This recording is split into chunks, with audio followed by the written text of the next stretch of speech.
que des trucs là. Salut à toutes et à tous, samedi matin, c'est live. Alors live vraiment exceptionnel et excessivement important. On va parler d'un ami à nous tous, que vous connaissez tous et que vous aimez, Stan Mayo, activiste contre la pédocriminalité, ancien gendarme, quelqu'un avec un courage énorme et un cœur énorme. Alors on est diffusé aujourd'hui aussi sur des pages Facebook, sur 5-6 pages Facebook, sur Twitter et évidemment sur Gérard Info. Replay, vous verrez le replay sur Planète 360. Nous sommes aujourd'hui avec Jeannette Siman, la femme de Stan Mayo. Elle va témoigner de l'injustice que subit Stan. Chère Jeannette, comment ça va? Merci Mike, merci de me donner la parole pour parler de cette affaire de Stan. Effectivement, moi ça va, mais pour lui c'est vraiment une affaire énorme. Enfin maintenant il y en a deux affaires qui se superposent. Et lui, bon, il a toujours le moral, il faut dire, parce qu'il sait pourquoi il est incarcéré, il sait quel est son combat, pourquoi il est là. Mais effectivement, au niveau de santé, ça va pas trop. Les conditions d'incarcération sont pas top.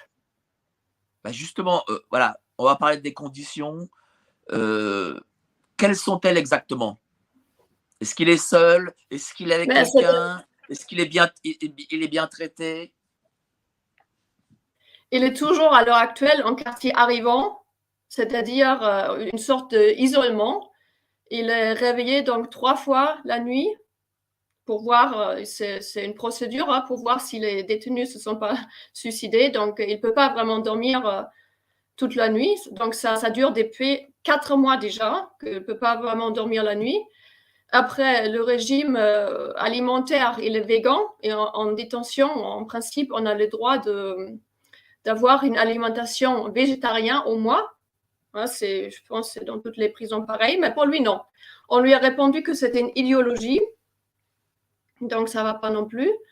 Et il n'a pas la promenade comme les autres détenus, c'est-à-dire une fois par jour, il est juste dans une autre pièce de 15 mètres carrés et on ne peut rien faire. Enfin, c'est juste à ciel ouvert, c'est ce qui change de sa cellule. Donc, c'est vraiment des conditions pas communes. C'est un peu comme en Europe de l'Est à l'époque communiste, où lorsqu'on emprisonnait les prisonniers politiques, on les réveillait constamment pour qu'ils ne dorment jamais, pour qu'ils avouent des fautes qu'ils n'ont pas commises. Oui, seulement lui, il n'a rien à dire de plus, c'est-à-dire il a déjà tout dit et il le dira encore. Et bon, c'est une histoire qui date déjà, sa persécution judiciaire. Alors, attendez, on peut juste savoir d'abord, voilà, on va parler un peu de lui. Comment le traitent les gens, enfin les gens de la prison? Comment ça se passe? On va parler de l'affaire. Ils font en sorte justement de le mettre en isolement, qu'il parle avec personne, qu'il voit le moins de monde possible, parce que forcément, dans l'autre incarcération à Sainte et à Poitiers-Bivonne, il se fait plein d'amis. Les gens, les détenus, ils sont sensibles comme nous tous, ils sont sensibles à son combat, à ses dénonciations. Donc, il se fait plein d'amis et c'est ça qu'ils veulent éviter en le mettant dans une sorte d'isolement. Oui, parce que Stan, il est quand même connu. C'est quand même quelqu'un de connu. On sait ce qu'il a fait dans sa vie. Donc, forcément, les gens viennent le voir. Et donc, ça, l'État le refuse. Ils veulent vraiment qu'il soit seul, quoi. Voilà, c'est ça. Mais avec les peu de personnes avec qui elle est en contact, des surveillants, ça se passe très bien. Ça se passe très bien. Ils savent pourquoi il est là et il n'y a pas de problème particulier.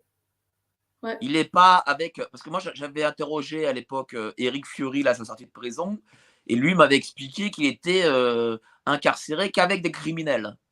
C'est pas le cas pour Stan. Non, ils l'ont mis là tout seul. Ils l'ont mis en isolement pour qu'il parle avec personne, pour qu'il n'y a rien qui sort. Concernant les avocats aussi, c'est pareil. Il n'a jamais eu le droit encore d'appeler ses avocats. Hein. C'est aussi Il une n'a pas le droit d'appeler les particularité. avocats? Non, C'est-à-dire qu'il n'a jamais vu c'est son là avocat? il a vu. Jean-Pierre Il a vu? Joseph, il est venu une fois, mais il n'a pas le droit de l'appeler. Et ça depuis 4 mois. Mais Donc, en ça principe, c'est il pas avait. interdit, ça? Ben, je ne sais pas. En tout cas, on est toujours au même stade après 4 mois. Donc, c'est-à-dire, en principe, il a Maître Danglian et Maître Joseph comme avocat. Et il n'est jamais arrivé de contacter par téléphone ces 2 avocats. On avait même répondu à Maître Danglian qu'il n'a pas été désigné.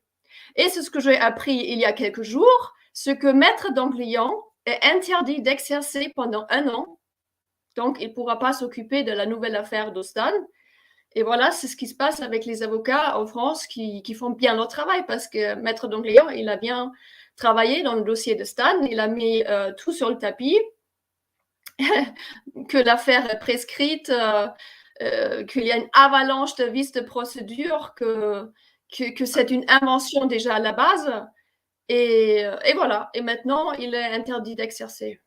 Est-ce que Stan, en ce moment, au niveau de la santé, est-ce qu'il se porte bien? Ben, il a des problèmes dentaires. Hein. Ça date déjà depuis 2020, depuis qu'il a été extradé du Venezuela quand il est arrivé en France. Avec l'histoire du Covid, c'était compliqué de se faire soigner. Et là maintenant, bien sûr, il a des problèmes. Il doit se faire soigner les dents. Et on lui a répondu qu'il devait sortir pour faire une radiographie. Et au départ, ils ont dit, il n'y a pas de problème, on peut le faire, on peut le sortir pour le faire venir à l'hôpital pour faire cette radiographie. Et des mois passent et après, on lui dit que, mais non, comme vous n'êtes pas vacciné et vous ne voulez pas faire le test, tant pis pour vous. Hein. Une heure content, mais tant pis. Hein. Donc ils sont en train de pourrir la situation. Ils lui mettent des embûches sur tout, en fait, quoi. Oui, oui, oui, ils répondent même plus. S'il dit qu'il veut voir le dentiste, ils répondent, à l'heure actuelle, ils répondent même plus pour lui Et, dire, pour lui donner un Doliprane ou quelque chose. Ils répondent même plus. Parce que et le dentiste, il pourra le soigner dans la bien sûr. prison. Seulement là, le dentiste lui a dit qu'il fallait faire une radiographie avant tout. Seulement si on ne peut pas faire cette radiographie, on est coincé déjà. Comment va-t-il psychologiquement? Ah, psychologiquement, ça va. Il tient le Il est coup? serein. Ah oui, oui, il tient le coup, il n'y a pas de problème. Il sait pourquoi il est là. Il est serein. On va faire plein de choses en justice là aussi. Il va faire une plainte au comité des droits de l'homme hein, pour la persécution d'un lanceur d'alerte. Il va porter plainte aussi contre M6 parce qu'il vient de sortir un documentaire mensonger en le présentant comme une personne dangereuse qui cherche les armes. C'est un grand n'importe quoi. Ils ont même mis en scène une tentative de kidnapping. C'est le comble. Je veux dire, même la justice, il était incarcéré pour un projet d'enlèvement des 3 enfants de Sandrine Gossadois pour les rendre à leur mère. Donc ça, c'était déjà un mensonge à la base. Et la presse, M6, c'est encore mieux parce qu'ils ont mis en scène carrément une tentative. Donc là, il y a des nouveaux éléments dans le dossier, donc ça va permettre de rouvrir le dossier. Donc on va reparler. Si eux veulent en parler, on va en parler du dossier. Hein, parce que nous, on a absolument rien à se cacher. C'est une machination judiciaire que nous avons dénoncée déjà largement. Tout est sur Internet. On avait fait un documentaire, Jeannette Zeman et Stan Mayo, le retour, où tout est décortiqué. Donc, notre affaire aussi. Donc, les gens qui veulent savoir de quoi il s'agit peuvent regarder ce documentaire sur Internet. Concernant la première affaire, hein, mais on va rouvrir le dossier. Il est lanceur d'alerte. Il est lanceur d'alerte sur des affaires de pédocriminalité. Moi, j'en ai parlé avec énormément de monde, Morad El Attab, et puis de nombre de militants qui luttent contre ça et qui m'expliquaient que la pédocriminalité, elle est jusqu'en haut de l'État. Et donc, lorsque l'on combat cela, eh bien, on a forcément une partie de l'État contre soi. Oui, mais c'est même inversé. Ça veut dire, c'est pas que ça monte, ça vient du haut. Ça Oui, vient ouais, du voilà, haut vers le c'est bas. en haut, quoi. Donc, plus qu'on monte, plus c'est pourri. Donc, le système s'est renversé. Hein. Ce n'est pas une infiltration, c'est un système généralisé de protection de la pédocriminalité, hein, institutionnalisé. Et c'est justement ça qu'il a dénoncé. Et La protection institutionnelle de la pédocriminalité en France, hein, ça c'était notre premier combat. Et pour ces alertes-là, pour ces dénonciations, qui sont des dénonciations déjà qui ont été faites par un rapport de l'ONU en 2002, un rapporteur spécial, Juan Miguel Petit, qui est venu en France entre 2002 et 2003. Ce rapport à elle-même suffit pour comprendre le tout. Hein. Ce rapport tout seul explique tout et ça date déjà. Donc, depuis, ça s'est aggravé la situation, forcément, puisqu'il n'y a pas de justice qui intervient. Et le problème, c'est au niveau de la magistrature que tout est toujours mis sous silence, que la est-ce qu'on peut manifestation de dire, la vérité n'est pas faite. Le est-ce qu'on problème, peut il est là. dire que Stan est de quelque sorte une sorte de prisonnier politique? Ah oui, absolument, absolument, puisqu'il n'y a rien dans les faits. Dans les faits, il n'a rien fait, parce que si vous voulez, parlons de la dernière affaire, parce que là, il est Allez-y, accusé. parlez-en. Donc, il est accusé d'incitation à la désobéissance de militaires. Seulement, qu'est-ce qui s'est passé? Il a fait une opération chocolat l'année dernière pour la fin d'année pour inciter les gens du CNT ou d'autres, des personnes de bonne volonté, pour apporter les vœux aux gendarmes pour la fin d'année. Une sorte de tradition en France. Hein. Et en même temps, de les informer concernant les mesures sanitaires que cette mise en scène, et pour qu'eux puissent prendre leurs responsabilités. Et c'est-à-dire, dans la démarche, il n'y avait rien de répréhensible par la loi. C'était vraiment une nouvelle forme d'expression qui est complètement pacifique. Hein. On se confronte pas aux gendarmes et aux policiers. On fait toute la démarche, elle était complètement inversée, c'est-à-dire c'était anti-trouble à l'ordre public. Hein. C'est un non-violent qu'on essaie de présenter comme une personne dangereuse, mais ça, c'est une mise en scène, tout ça. Parce Surtout que il a été longtemps gendarme, il a longtemps œuvré pour le bien commun. Voilà, il c'est a pas un pas été. criminel. Non, pas du tout. Il n'a pas été gendarme très longtemps parce qu'il a dû démissionner pour aller faire une démission pour aller chez les parachutistes au premier PMA de Bayonne. Parce que déjà, dans la gendarmerie, ça s'est mal passé parce qu'il y a des manœuvres de corruption en cours. Hein, et avec lui, ça n'a pas marché. Donc, effectivement, sa lutte, ça a été toute sa vie, depuis toujours. Et il a toujours suivi une seule stratégie, en réalité, depuis 2007, hein, depuis qu'il a découvert la protection institutionnalisée de la pédocriminalité, de cette trahison d'État. Depuis, il est en rupture avec ce qu'il appelle l'imposture sociétale. C'est-à-dire, il est parti en clandestinité après l'affaire Vincent et pour Vincent. Hein, c'était la première affaire. Je ne sais pas si vous connaissez. Alors, expliquez-nous cette première affaire, parce que des gens qui nous regardent peut-être ne la connaissent pas. Oui, il s'agit de l'affaire Vincent en 2006, quand nous avons travaillé dans l'association politique de vie, quand il était enquêteur bénévole dans l'association et il y avait des dossiers qui arrivaient sur son bureau et il devait déterminer donc si les affaires étaient fondées ou s'il s'agissait d'affabulation, parce que ça peut arriver aussi qu'une mère effectivement ment pour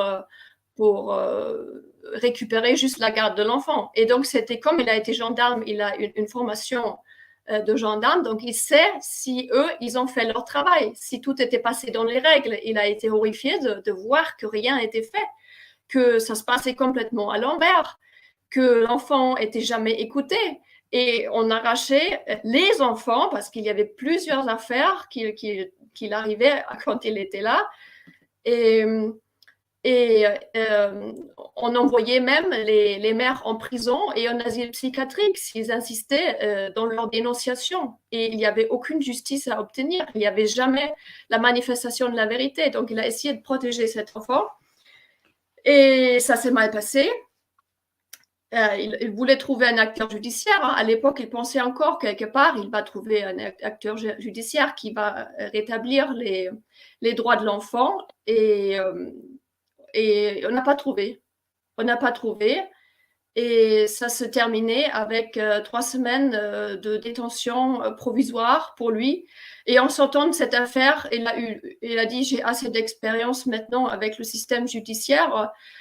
Je vais continuer à aider cet enfant et mettre son témoignage sur Internet. Et c'est pour ça qu'il est parti en clandestinité pour pouvoir protéger au minimum encore cet enfant.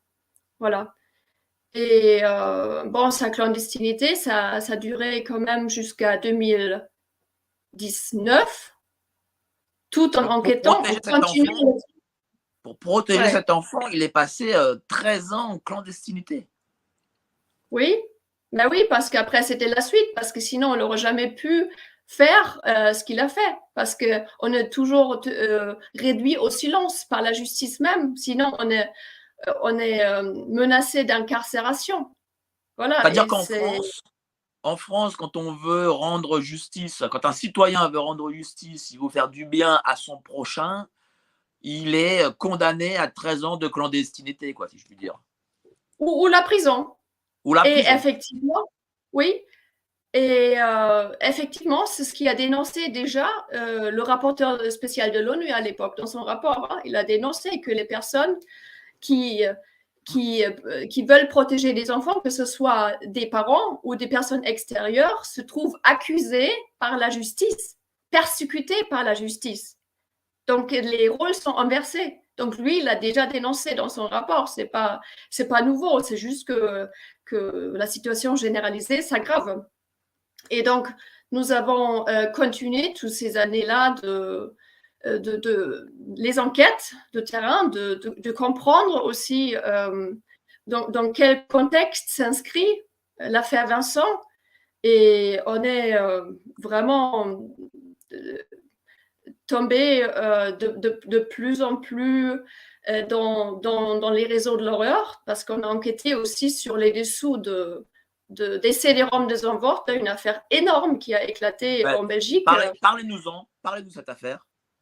Oui, c'est une affaire où un détective privé qui s'appelle Marcel Vervloesem, qui est mort maintenant, qui a découvert dans un appartement d'un pédocriminel, où il a découvert des CD-ROM. On parle toujours, l'affaire est surtout connue pour le CD-ROM de Zandvoort, mais en réalité, il s'agissait 21 CD-ROM de Zandvoort. Donc, pas seulement 8500 photos de films de crimes abominables, mais carrément 100 000. Donc, cette personne, hein, une seule personne sur une seule action, il a trouvé du matériel énorme qui implique toute l'Europe, même au-delà de l'Europe. Donc, c'est-à-dire, ça implique des gens connus, des gens de la politique, peut-être des gens de la finance. Ah oui, de tout type. Et justement, les visages étaient très clairs des victimes, mais aussi des bourreaux. Il y avait assez de matière pour faire des investigations. Hein. Comme lui, il était détective privé, il sait comment il faut travailler. Et il avait envoyé justement une CD-ROM. Il a envoyé en France, il a envoyé un peu partout. Et tous les pays d'Europe, ils ont étouffé l'affaire. C'est-à-dire, en France, il y avait 81 familles qui ont reconnu leurs enfants sur les CD-ROM de Zandvoort. Et qu'est-ce qu'ils ont fait? Ils ont dit que c'était des sosies. C'est tous des sosies. Donc, c'est comme ça, l'affaire des CD-ROM de Zandvoort a été traitée en France, mais ça a été pareil dans tous les autres pays. Par contre, Marcel Vervloesem, à lui, ils l'ont fait la misère. Hein. Il a eu les pires accusations c'était vraiment horrible ce qu'il nous avait raconté dans 2 semaines quand nous avons fait cette interview avec lui en Belgique en 2008. Et nous avons à la fin sorti un documentaire qui s'appelle Les réseaux de l'horreur, qui dure 3h40, d'une très mauvaise qualité parce que dans notre clandestinité, c'était vraiment difficile. On n'était même pas sûr de pouvoir sortir ces documentaires. Mais franchement, quand je le regarde aujourd'hui encore, ce documentaire, il permet de tout comprendre et il me fait encore peur à moi-même aujourd'hui. Ouais, Avec tout j'imagine. ce que nous avons dénoncé là-dedans, c'est vraiment l'horreur absolue ça va aux tortures, aux mises à mort. C'est l'horreur qu'on a en principe même pas envie de savoir. Et Mais comprendre que comment tout vous ça a avez été fait pour fait depuis vivre? toujours. Dites-moi, comment vous avez fait pour vivre toutes ces années Pardon? en clandestinité? Comment avez-vous fait pour vivre toutes ces années en clandestinité? Parce que, parce que Mais c'est pas moi, simple. Dites-moi, ouais, allez-y. au départ, j'avais des économies. J'avais des économies au départ, j'avais pas mal d'économies qui nous a permis quand même de vivre beaucoup d'années.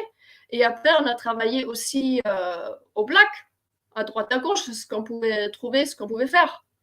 Ouais, c'est comme ça, on a survécu plus qu'autre chose. Mais bon, c'était jamais l'idée de se cacher. Enfin, faut pas être faut pas pouvoir être pris par l'imposture judiciaire. C'était ça le problème, hein, parce que sinon, Stan, il aurait été arrêté, puisque suite à l'affaire Vincent, il a été condamné à 1 an de prison ferme et avec un mandat d'arrêt. Donc, ça a été reconfirmé après dans son procès 2009 que le mandat d'arrêt est devenu européen et finalement, c'est devenu même international. Donc, Et ce vous qui s'est n'avez... passé, c'est que après notre Allez-y, continuez, Oui, allez-y. je voulais expliquer que Allez. la chronologie des affaires, c'est-à-dire on a fait donc il y a la première, c'était l'affaire Vincent. Après, on a fait cette enquête en Belgique où on est vraiment arrivé dans l'enfer absolu avec les réseaux de l'horreur qu'on découvrait. Et après, on avait découvert aussi le rapport de l'ONU qui a dénoncé tout ça. Et la situation générale pouvait que s'aggraver vu qu'il n'y a pas de justice pour s'en occuper.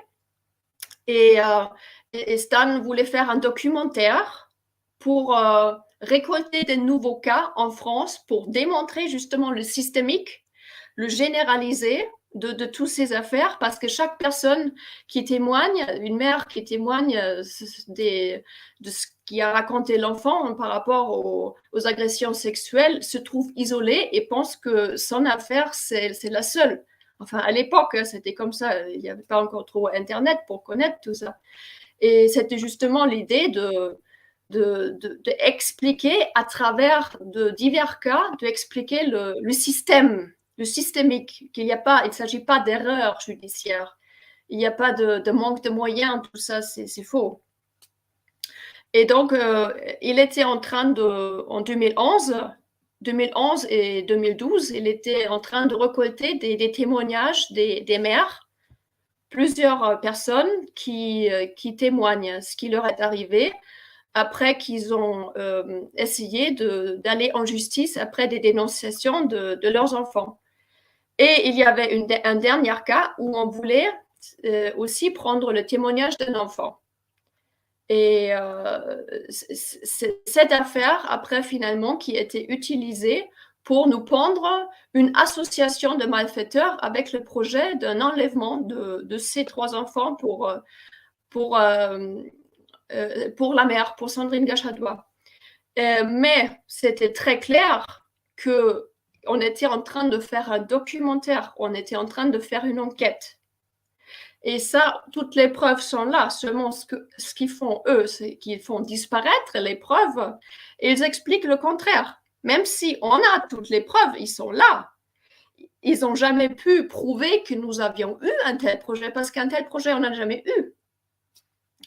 Par contre, on avait fait finalement un documentaire là-dessus aussi qui explique notre cas école, mais qui inclut aussi toutes les autres interviews que justement qu'on avait fait pour expliquer le problème en France et en général. Donc ça s'appelle Jeannette Seemann et Stan Mayo, le retour, et tout est disponible gratuitement sur Internet pour Mais comprendre. sur ces 13 ans, vous n'avez jamais craqué? Parce que quand même, c'est un sacrifice énorme, 13 ans de fuite comme ça, de vie en clandestinité. C'est pas. Est-ce qu'il y a des moments où on a envie on dit non, mais on arrête tout? Ben oui, forcément, c'était pas une situation, une décision facile non plus, vous imaginez, hein. Et d'ailleurs, on pensait même pas que ça puisse durer si longtemps. Et, et surtout, après, quand ils nous ont pendu cette accusation de projet d'enlèvement pour rendre les enfants à la mer, j'étais inclus dans cette association de malfaiteurs puisque c'est moi qui allais au contact de la fille. Donc, moi, j'étais concernée aussi. Donc Donc, vous même risquez la moi, prison aussi. mais du coup, ils m'ont promis effectivement tout de suite 10 ans de prison d'entrée de jeu quand ils m'ont arrêté violemment dans la rue et on commençait déjà à me mettre 3 mois et demi en prison C'est-à-dire en violemment dans détention la rue, comment provisoire. ça? Violemment dans la rue, c'est-à-dire, qu'est-ce qui s'est passé? Parce que vous m'avez dit, ils m'ont arrêté violemment dans la rue. Oui, ils sont venus avec les gendarmes après une conférence de presse. Ils sont venus 4 gendarmes avec armes. Et je découvrais de quoi j'étais accusée parce que quelques jours auparavant, j'étais encore à faire une conférence de presse et 3 jours après, j'étais une dangereuse criminelle. Avec Et bon, armes, ils sont voilà. venus avec armes. Ah oui, oui, mais il faut mettre en scène tout ça. Hein, il faut que ce soit après crédible aux yeux du public, ce qu'on peut répéter dans la presse, n'est-ce pas? Et donc, oui, ça a été très violent. Et j'avais pensé que je ne sais pas ce qui m'arrive là, mais c'est pas ma vie là, c'est la vie de quelqu'un d'autre. J'avais vraiment, c'était un moment où, du coup, on prend conscience que la vie peut prendre toute une autre direction, hein, mais une direction qu'on n'aura jamais pu imaginer. Hein. Et ça a été vraiment, on a passé des moments très durs, très, très, très durs, mais finalement, ils m'ont expulsé de France après cette histoire-là.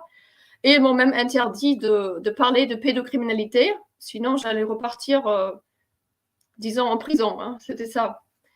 Et puis après un an de séparation avec Stan, du jour au jour, du 22 septembre, quand c'est perdu 2012, on se retrouvait le 22 septembre 2013 et à partir de là, on était partis tous les deux en clandestinité. Et là, on a dit, bon, là, il nous faut de l'aide. Hein.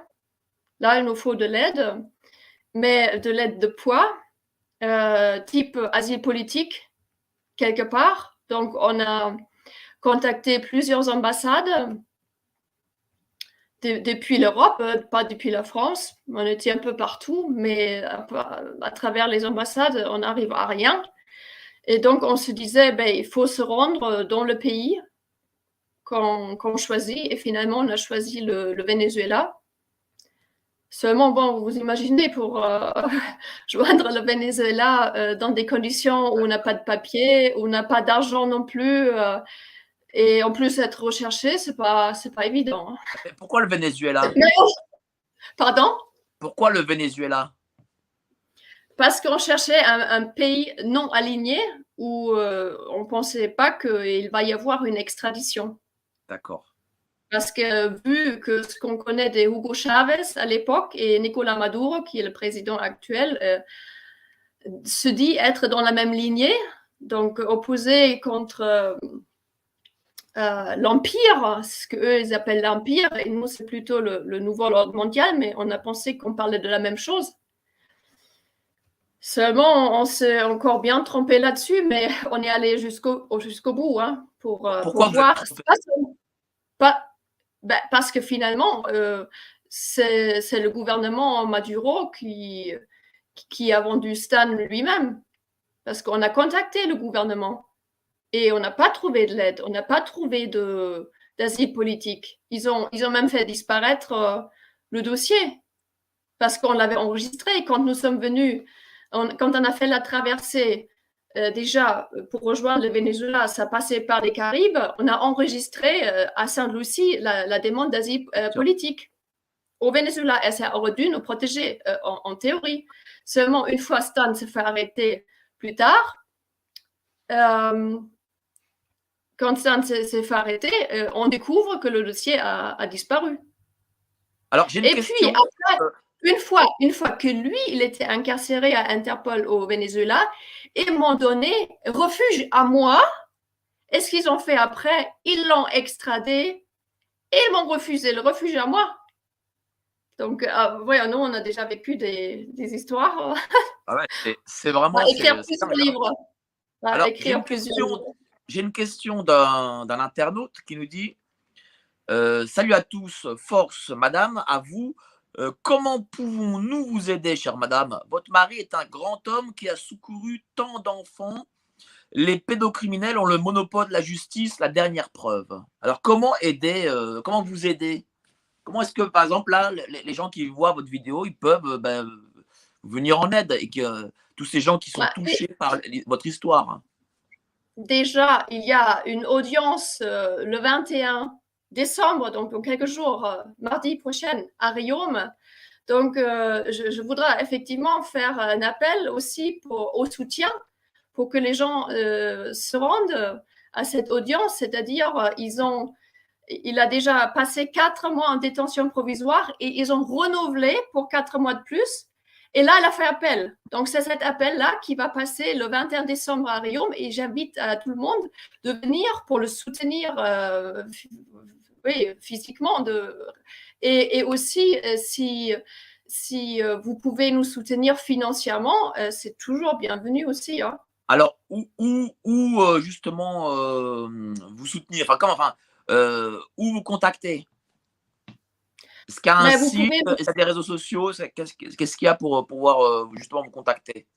Oui, j'ai créé une nouvelle chaîne là qui s'appelle Stan Mayo sur YouTube où je donne toujours des nouvelles. Maintenant, depuis son arrestation, sa dernière arrestation du vendredi 13 août de cette année, ils m'ont pris tous les ordinateurs, téléphones, j'avais plus rien. Donc là, j'avais plus accès à la chaîne que j'avais auparavant. Donc, j'ai créé une nouvelle chaîne. Donc là, il y a toujours des nouvelles que je donne de Stan. Et aussi, il y a mon adresse email qui est dessus pour les personnes qui veulent me contacter. Donc, il n'y a pas de problème. Toutes les informations sont là. D'accord. Donc, sur la nouvelle chaîne de Stan Mayo sur YouTube. Stan Mayo sur YouTube, là, je donne aussi l'adresse. Vous pouvez lui écrire en prison pour mon compte bancaire si vous voulez nous soutenir financièrement. C'est super. Donc, tout est là. Très bien. Et là, il est aux arrêts, c'est-à-dire il est en prison, mais il n'y a toujours pas eu de jugement, en fait. Donc, on ne sait pas en réalité pourquoi il est en prison. Oui, voilà, parce qu'on n'a pas encore parlé de la dernière histoire qu'ils ont inventée contre nous, qui est donc incitation à la désobéissance de militaires. Oui, ça avec les chocolats. Ça, si, vous en avez parlé. C'est-à-dire que vous avez fait une opération où vous donniez des chocolats aux militaires, et eux, aux gendarmes, et la justice dit non, c'est pas donner des chocolats, c'est-à-dire c'est des désobéissances à militaires. C'est quand même Oui, fou, il a quand même. Oui, c'est tellement ridicule, mais il les a quand même informés de la commission d'un crime contre l'humanité avec les mesures dites sanitaires. C'était ça son objectif, hein, c'est un lanceur d'alerte. Hein. Il a lancé cette alerte et il a immédiatement été traqué par la DGSI et par la gendarmerie de Vichy, tout de suite après. C'est-à-dire, il était libéré de prison de par la première machination judiciaire de projet d'enlèvement. Il a fait 2 ans de prison et il est sorti le 30 novembre 2020. Il est sorti de prison. Et ils l'ont quasiment presque tout de suite remis en prison. Tout de suite, parce qu'il était contacté par Eric Fury, le CNT. Il a rejoint le CNT et il a réorienté la communication du CNT vers des actions pacifiques, C'est-à-dire, je ne sais pas si vous vous rappelez, le 18 décembre l'année dernière, Éric Fiorilde avait prévu une grande manifestation énorme à Paris avec les gilets jaunes, les forains, etc. Et Stan trouvait ça très dangereux de faire des manifestations. Hein. On sait depuis les gilets jaunes que des gens peuvent se faire mutiler, perdre un œil. Et il y a toute une mur jaune hein, maintenant qui témoigne de tout ce qui peut arriver. Donc, il trouvait ça beaucoup trop chaud. Donc, il ne voulait pas aussi créer cet affrontement avec les gendarmes. Il veut faire tout le contraire. Il veut réconcilier, il a ramené tout le monde au calme en réorientant ça dans cette opération chocolat, puisque Éric Fiorilde, il était d'accord. Il a dit, mais bon, on ne peut pas annuler l'événement. On ne peut pas, tout est déjà organisé parce que c'était quelques jours juste auparavant. Et donc, Stan a dit, pour les personnes qui sont déjà parties à Paris, donc vous ne faites pas des grandes manifestations, promenez-vous à 5 personnes dans la rue, si vous croisez les gendarmes, donnez-leur une boîte de chocolat, informez-les de crimes en cours, il faut qu'ils aient des bonnes informations. C'est eux qui doivent protéger le peuple, il faut les ramener avec nous, il faut faire tout le contraire. Et donc, ça a été très bien accueilli par Éric Fiorilde et par les membres du CNT ou d'autres, et aussi par les gendarmes. Donc, c'est ça qui dérange au plus haut point. Mais à la suite de ça, Éric Fiorilde a été arrêté et Stan aussi. Eh oui, et 2 jours après avoir donné les commandes de la Néopole de son CNT à Stan, Éric Fiorilde se fait arrêter. Et en même temps, il y a des personnes de la DGSE qui l'informent que lui aussi, il va se faire arrêter. Donc là, elle dit, oh mon Dieu, pour une affaire qui n'est pas répréhensible par la loi, je vais encore me faire arrêter, mais il faut que je lance mon alerte. Donc, qu'est-ce qu'il va faire? C'est quand même dingue. C'est-à-dire qu'il faut dire aux gens quoi, que voilà, on crée, en France, on peut créer une opération pour donner du chocolat aux gendarmes, mais on se retrouve en tôle. Mais enfin, on voit que l'État aujourd'hui a peur et que l'État fait le ménage auprès de la dissidence, si je puis dire. Aux lanceurs d'alerte. Oui, parce que normalement, il était sous contrôle judiciaire à sa sortie de prison. Donc, il aurait dû aller en janvier, il aurait dû aller signer son contrôle judiciaire. Mais comme il a déjà été informé que pour l'opération chocolat, il va encore se faire arrêter, et je ne peux pas aller, ils vont m'arrêter.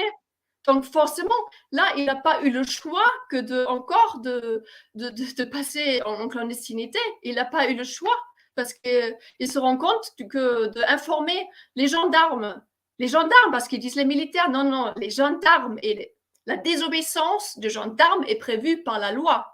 Hein? C'est l'article 435 de Code de sécurité intérieure qui donne le cadre judiciaire pour la désobéissance de gendarmes. Donc tout ça, c'est parfaitement prévu par la loi. Et pour une action parfaitement prévue par la loi, il est encore menacé d'incarcération. Donc là, il n'a pas eu le choix que d'essayer de lancer son alerte et de rester libre. On se trouve à ce point-là. Et donc, ils l'ont arrêté finalement le 13 août de cette année-là avec cette nouvelle machination judiciaire. Comment vous le vivez parce que là, j'imagine que là, vous êtes seul. Est-ce que, par exemple, aussi, les gendarmes viennent vous voir? Est-ce que vous recevez des pressions, des menaces? Non, je subis rien parce que j'ai pas de domicile fixe, si vous voulez, non plus, hein, parce que là, je suis accueillie chez des amis qui me logent, mais j'ai pas de pression particulière, non. Ah, ça veut dire que vous êtes vous-même quasiment revenu encore dans cette clandestinité? Non, je suis pas du tout en clandestinité, mais je n'ai pas de... C'est-à-dire, je suis revenue du Venezuela, je suis passée par l'Allemagne en France, et puis Stan se fait encore arrêter. Et évidemment, je suis là, je vais à la visite, je suis parfaitement là, je parle avec vous. Hein. Non, non, mais je ne suis pas à un endroit, et on va dire, je ne suis pas dans mon appartement à moi. Je suis, j'essaye, puisqu'ils ont incarcéré Stan à Moulin-Isère, j'ai essayé de aller au plus proche pour pouvoir le visiter, justement d'aller dans cette zone-là. Ouais. Mais justement, ça doit être compliqué parce que voilà, vous êtes à Moulin-Isère, enfin à côté, enfin pas loin. Euh, Comment ça se passe pour les visites? Est-ce que vous avez droit de le voir, de droit de lui parler? Ou est-ce que c'est comme c'est que des parloirs à travers une vitre? Comment ça se passe? Non, là, ça se passe bien à Moulin-Isère, à ce niveau-là, ça se passe bien. À ce niveau-là, tout est normal. Hein. Je peux avoir la visite comme toute autre personne. C'est juste le téléphone qui pose problème avec les avocats. Et D'accord. c'est ça qui est embêtant. Mais pour moi, à l'heure actuelle, concernant les visites ou le téléphone, ça se passe bien. Tout est en règle, on va dire. Qu'est-ce qu'il risque là actuellement? Mais ça peut aller jusqu'à 10 ans de prison. Mais euh, en fait, peut-être je peux vous lire parce qu'il a écrit Allez-y, une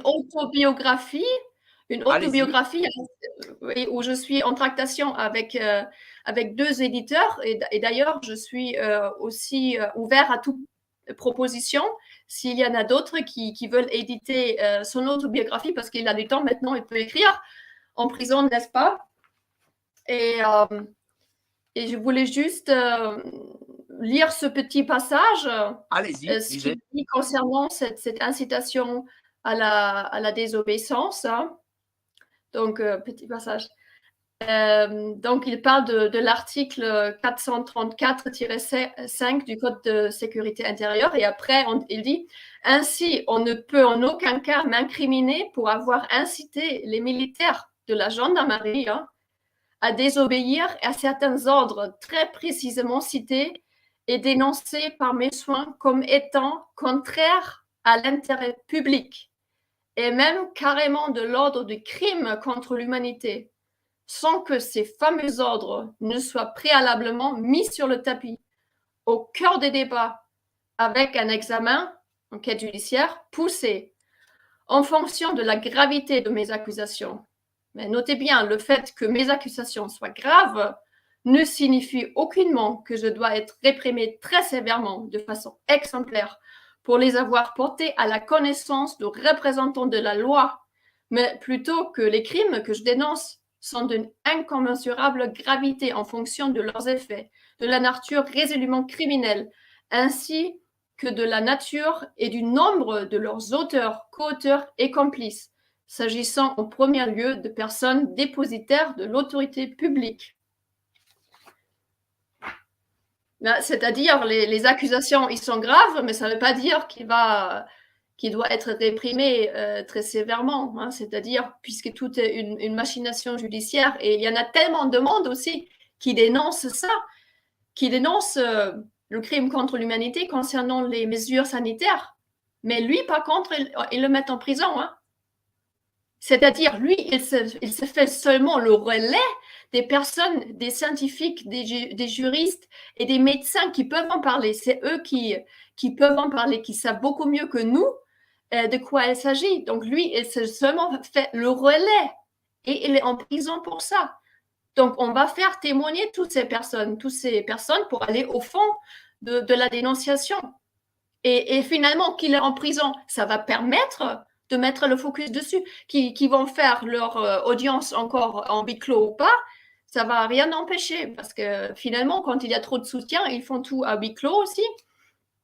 Mais ça va pas nous empêcher quand même de parler du fond de l'affaire et de faire sortir la vérité, même s'il ne veut pas la manifestation de la vérité, le fait seulement qu'il soit en prison va le permettre, puisque c'est ça, son objectif était qu'on parle du fond de ces alertes qui sont gravissimes et qui concernent maintenant l'humanité entière. Bien sûr. Est-ce que, comment dire, vous m'avez parlé d'une prescription sur cette affaire. C'est-à-dire qu'en fait, Ça, c'est l'autre pardon, affaire, sur c'est le l'autre affaire, projet. voilà, malgré sur l'autre affaire, il y a quand même prescription, Oui, mais la justice visiblement s'en fiche. exact. C'est-à-dire, là, il s'agit de cette affaire de projet d'enlèvement des 3 enfants de Sandrine Gachadouas pour les rendre. Cette affaire, ils l'ont inventée en 2012 et en 2017, cette affaire a été prescrite. L'avocat d'Anglian le dit clairement, il était jusqu'au Conseil constitutionnel, il l'a dit. On a même une vidéo. Et ça les a quand même pas empêchés, ça n'a pas empêché les acteurs judiciaires en 2018 de nous condamner dans cette affaire par défaut, puis faire une extradition. Enfin, ils ont fait un enlèvement, il y a encore tout. C'était pas passé dans les règles non plus.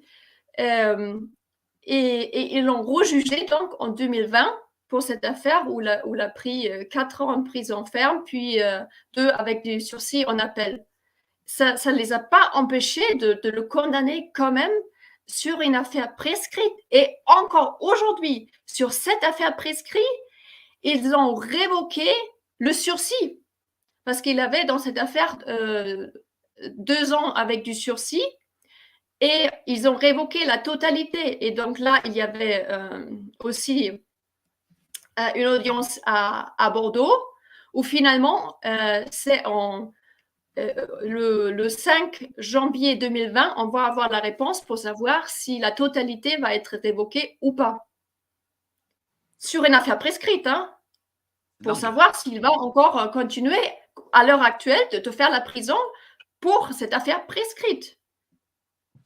Alors, Enfin, on dit toujours, parce qu'il y a beaucoup de cas de pédocriminalité qui sortent maintenant dans les médias de façon générale, hein, où il y a des personnes 30 ans plus tard et disent ils se sont fait violer par souvent des personnalités. Hein, et on dit souvent que, ah oui, mais bon, l'affaire est prescrite, la justice est bloquée, on ne peut plus rien faire, l'affaire est prescrite. Ah là, mais, ça marche. Hein. mais Là, pour, ça ouais, mais marche. pour Mais Stan, pour c'est pas prescrit, ah, visiblement. pour là, il n'y a pas de prescription, il n'y a plus de loi. Enfin, tout est possible. C'est magnifique, hein. Dites-moi, parce que beaucoup de gens me posent la question, est-ce que Stan ou vous-même avez des contacts avec Carl Zero? Non, j'ai pas eu de contact encore avec lui. Parce que lui, il a fait, il a réalisé un documentaire Un enfant sur cinq très Mhm. récemment, où il explique voilà qu'un enfant sur cinq en France, c'est-à-dire 20% des enfants ont subi des agressions sexuelles. Enfin, c'est quand même le chiffre Oui, est faramineux, quoi. ouais. Est-ce que vous prendrez peut-être contact avec lui?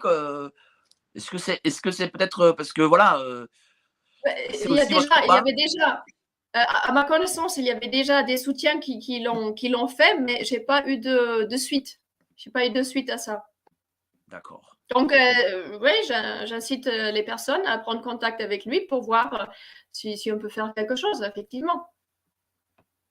Et vous, dans quel état êtes-vous? Est-ce que je vois que vous êtes une combattante, vous avez envie de, vous n'êtes pas, comment dire, par quel état sentimentaux, enfin, de sentiments vous passez? Est-ce que voilà, vous irez jusqu'au bout?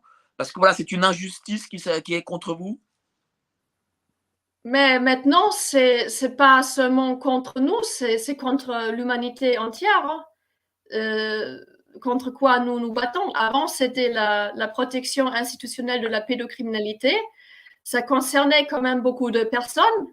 Même maintenant, ça concerne, avec les mesures sanitaires que Stan dénonce, ça concerne l'humanité entière. Et l'enjeu est tellement énorme. Et donc, ça, c'est infiniment plus grave. Hein.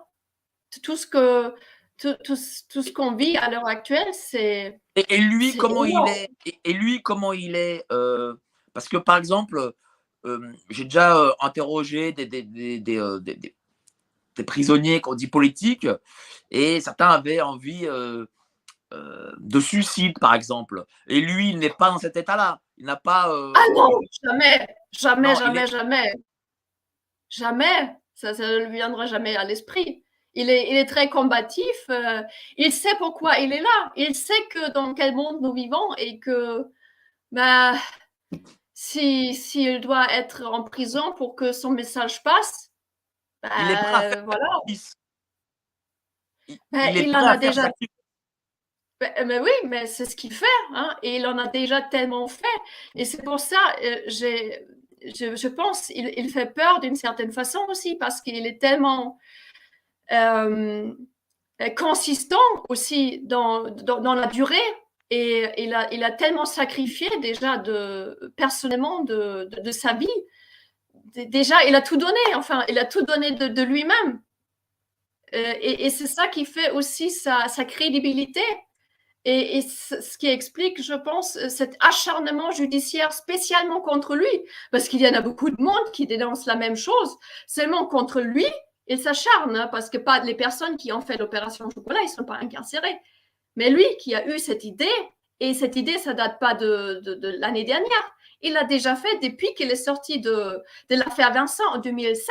Il s'adresse toujours, il s'est toujours adressé aux gendarmes pour les rallier à la cause du peuple, à la cause de la protection de l'enfance. Ça a toujours été sa stratégie. Hein. Il a jamais incité à la violence. Au contraire, c'est pas du tout de faire des coups d'État. Ils veulent l'assimiler à ça aussi, hein, de faire des Ils actions veulent violentes. l'assimiler à Rémi Daillet, je pense, non? Voilà, c'est ça. Et c'est pas du tout, mais pas du tout sa ligne. Il est complètement comment dire, opposé à tout ça. Et sa ligne a toujours été d'informer les gendarmes. C'est eux les protecteurs du peuple et c'est eux qui doivent arrêter ce crime en cours. Donc, c'est pas par des actions violentes parce que là, ça risque de mettre le chaos de la société, de faire avancer, aller plus vite dans le chaos de la société avec une action violente. Donc ça, il a jamais soutenu tous ces projets-là.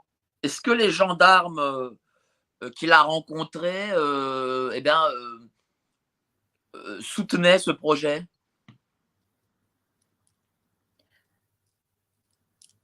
Soutenait le projet. Après, il y a déjà une prise. Hein, voilà. Est-ce que il y a déjà à ce message? Oui, mais la gendarmerie, c'est comme la société aussi. Il y a des gens qui comprennent et d'autres qui comprennent pas. Il y a des gens qui doivent déjà avoir les informations concernant ce qui se passe, concernant la vérité. Parce que le problème, c'est qu'on est souvent aussi désinformé avec les médias officiels. Donc après, le problème, il est là. Donc déjà, de leur donner de l'information et aussi de rappeler qu'ils ont le devoir à la désobéissance. Et ça, c'est le cadre légal. Et c'est la seule option que lui, il a trouvé, par contre, de faire de façon légale, de s'adresser aux gendarmes pour rétablir l'état de droit. En tout cas, ce que ça passe par la violence, une guerre civile ou des débordements des choses comme ça. En tout cas, vous avez beaucoup de témoignages de soutien. Brigitte, vous méritez le respect pour votre courage, votre ténacité. Bravo à vous. Nordingue, ils ont peur de lui, ils ont peur de Stan. Boubou dit bien sûr que Stan fait peur à l'oligarchie, sinon il ne serait pas en tôle. Oui, tous ces gens, voilà, comme Stan, tous ces lanceurs d'alerte font peur. Et d'ailleurs, en France, il n'y a pas ce cadre juridique de lanceur d'alerte. Malheureusement. C'est ça le problème. Mais on m'a dit que c'est en train de changer, que la France doit adopter fin de cette année aussi la protection pour les lanceurs d'alerte. Donc, allons voir. Hein. Allons voir. Ça a été dit à la télé que peut-être ils le feront, mais avant qu'ils appliquent ça, je pense qu'il va se passer un peu de temps et c'est pas demain. Voilà, j'ai encore Anna qui nous dit. La théorie. Voilà, c'est la théorie. Voilà, Jeannette, je te trouve formidable. Oui, enfin cette histoire démontre que nous ne sommes pas réellement en démocratie. On dit que la France est un pays libre et démocratique, mais c'est faux en fait. Jamais de la vie, hein. Jamais de la vie, hein. Et le problème, c'est la justice. Le pire, c'est la justice, hein. C'est la magistrature qui étouffe la manifestation de la vérité. Ça a été le cas pour la pédocriminalité, la protection institutionnelle de la pédocriminalité. Et là, c'est la même chose concernant les mesures sanitaires. On étouffe la vérité. On ne peut pas en parler. Il y a un silence écrasant.